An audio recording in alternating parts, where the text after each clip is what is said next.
अस्सलाम वालेकुम my curious followers, उम्मीद करता हूं कि आप सब ठीक होंगे। जैसे कि आप जानते हैं, हमने होल जीनोम सीक्वेंस एनालिसिस के ऊपर लेक्चर सीरीज स्टार्ट की हुई है और आज हम डिस्कस करेंगे इसका स्टेप नंबर 6, जिसमें हम देखेंगे जीनोम फंक्शन एट्रीब्यूट्स, यानी कि एंटी माइक्रोबियल रेजिस्टेंट जीन्स कैसे इनोटेट किए जा सकते हैं जीनोम में से, और बैक्टीरिया प्रोड्यूसिंग जीन कैसे जो फाइंड आउट किए जा सकते हैं। और इसके लिए हम जो टूल यूज करेंगे वो होगा बैगल4 और रेस्ट फाइंडर। आइए देखते हैं कि फंक्शन एट्रीब्यूट्स किस तरीके से सर्च होते हैं। माय क्यूरियस स्टूडेंट्स, आज के लेक्चर में हम देखेंगे कि हम होल जीनोम के अंदर जो है बैक्टीरियोसन और एंटी माइक्रोबियल रेजिस्टेंट जीन को कैसे डिटेक्ट कर सकते हैं। तो इसके लिए हमारे पास दो डिफरेंट ऑप्शंस अवेलेबल हैं। बैक्टीरियोसन प्रोड्यूसिंग जितने भी जीन्स होंगे उनकी जो है जीनोम में से जो एनोटेशंस है वो हम देखेंगे बैगल4 के जरिए। यहाँ पे उसका लिंक दिया हुआ है, बाकी टूल भी यहाँ पे अवेलेबल है, लेकिन सबसे बेस्ट कौन सा है? बैगल4 है। और इसी तरीके से एंटी माइक्रोबियल रेजिस्टेंट जीन की जो आइडेंटिफिकेशन है जीनोम में, हम देखेंगे रेस्ट फाइंडर के जरिए। उसका लिंक मैंने आपसे यहाँ पे शेयर किया हुआ है। आइए सबसे पहले हम मूव करते हैं बैगल की तरफ और देखते हैं कि कौन कौन से जीन जो है इसके अंदर बैक्टीरिया प्रोड्यूस कर रहे हैं। ओके जी, ये बैगल का होम पेज है। यहाँ पे इसका लिंक ऊपर डिस्क्रिप्शन अवेलेबल है। मैं लेक्चर के जो है वो नीचे डिस्क्रिप्शन में भी दे दूंगा। और यहाँ वेरी क्लियर मेंशन है कि बैगल को यूज किया जा सकता है। रिसर्चर क्या करते हैं?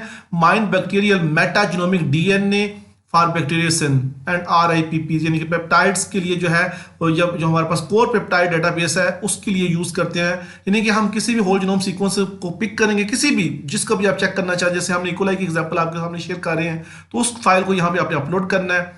ये ऑलरेडी हमारे पास जो है यहाँ पे होल जीनोम इसका अवेलेबल है। इसको यहाँ पे ओपन कर लेना आपने, तो ये अपलोड हो जाएगी। ठीक है, जैसे अपलोड यहाँ पे कंप्लीट होगा तो यहाँ पे स्टार्ट एनालिसिस पे क्लिक कर दें तो ये इसके एनालिसिस जो है वो स्टार्ट हो जाएगी। यहाँ देखिए इकोलाई, ठीक है, स्टेन K12 जो हम यूज करते थे उसकी जो सब स्टेन है MG1655 ये हमारे पास अवेलेबल है। तो जैसे इसकी जो है वो एनालिसिस स्टार्ट होंगे, ये अपलोड होगी और विद इन फ्यू जो है सेकंड हमें ये रिजल्ट दे देगी। ये रिजल्ट हमारे ईमेल में भी आते हैं, इस पेज के ऊपर भी आते हैं।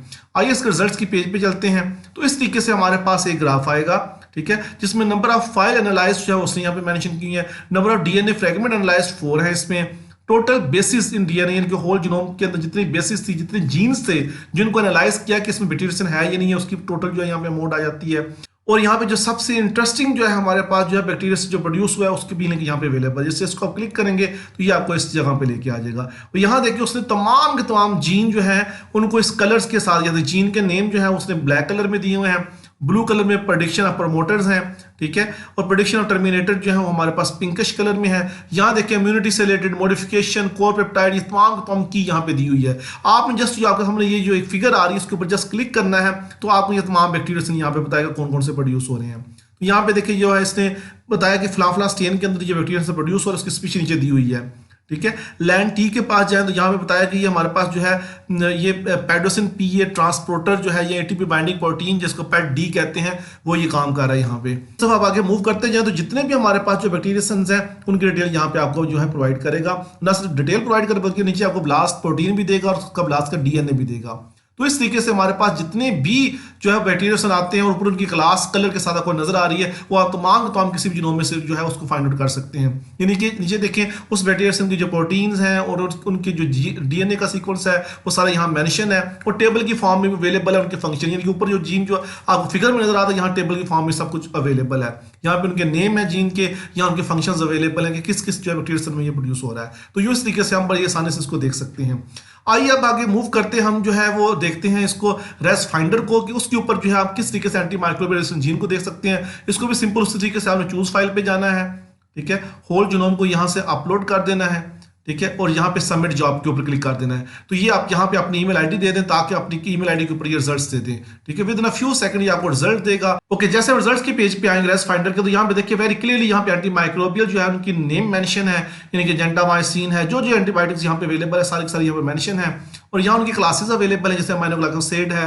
अगर नीचे आ जाए तो हमारे पास जो है किनोलून है या बीटा लैक्टम है, ये तमाम क्लासेस जो है उनकी अवेलेबल है। और इस साइड पे आ जाए तो यहाँ पे मेंशन है कि हमारे पास जो होल जीनोम सीक्वेंस है हमने प्रेडिक्ट किया उसकी फिनोटाइप क्या थी, नो रेजिस्टेंस इसकी आ रही है। अगर होती तो आगे उसका जेनेटिक बैकग्राउंड भी आता। It mean to say that कि इस टूल ने जो है ये प्रेडिक्ट किया है, यानी कि इसको हम जो है रेस्ट फाइंडर कहते हैं, कि इसमें एंटीबायोटिक माइक्रोबियल रेजिस्टेंट जो जीन जो है वो कोई नहीं है इस होल जीनोम के अंदर। यहाँ उसकी नीचे डिटेल भी दी हुई होते तो उनके अलाइनमेंट भी आप दे सकते थे, उनकी म्यूटेशन भी दे सकते थे, उनकी तमाम डिटेल आप यहाँ से डाउनलोड भी कर सकते थे, ठीक है। लेकिन हम आगे मूव करते हैं, हमारे पास एक और टूल अवेलेबल है जिसको हम कहते हैं रेस्ट फाइंडर FG2, ठीक है। सेम उसी तरीके से काम करते हैं, इसमें भी आपने आइसोलेट को इस तरीके से आपके पास जो बैक्टीरिया उसको आपने अपलोड कर लेना है, इस तरीके से सेम वही इसका प्रोसीजर है, ठीक है। उसके बाद इसको अपलोड करने के बाद ये आपको जो है जैसे अपलोड करेंगे इसके ऊपर तो ये आपको विद इन फ्यू सेकंड्स के में रिजल्ट आएगा लिंक के ऊपर, और जैसे ये लिंक आप क्लिक करेंगे तो ये आप रिजल्ट पेज के ऊपर आ जाएंगे। तो ये आपको एक टेबल देगा, ये थोड़ा सा एडवांस है इसलिए मैंने इसमें ऐड अप किया, तो ये मजीद आपको जो है वो रिजल्ट इसमें देगा। ये बताएगा आपके पास जीन कौन सा, जैसे टेट प्रोटेक्टिन जीन था,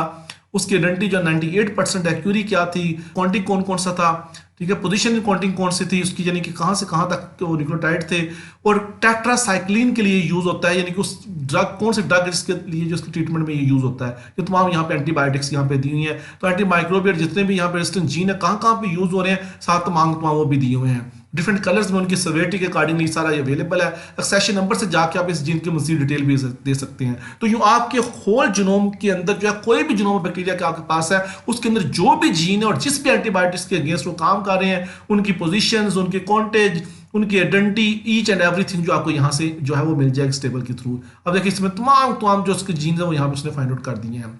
तो यूं आज के इन दोनों लेक्चर्स को सुनने के बाद चाहे बैगल 4 की बात करें, यहाँ से बैक्टीरिया प्रोड्यूस होते हैं, या बात करें यहाँ पे जो है रेस्ट फाइंडर की जहां से हम एंटी माइक्रोबियल रेजिस्टेंट जीन को फाइंड आउट कर सकते हैं, ये आपके होल जीनोम सीक्वेंस एनालिसिस में इक्वली इंपॉर्टेंट है। और अगर आप जब भी कोई स्टडी करें किसी भी जो है जीनोम की, तो आप इन दो टूल को यूज कीजिएगा, ये आपके लिए बहुत हेल्पफुल होंगे, जैसे कि आज के लेक्चर में आपने देखा। Good luck your study with whole genome sequence analysis.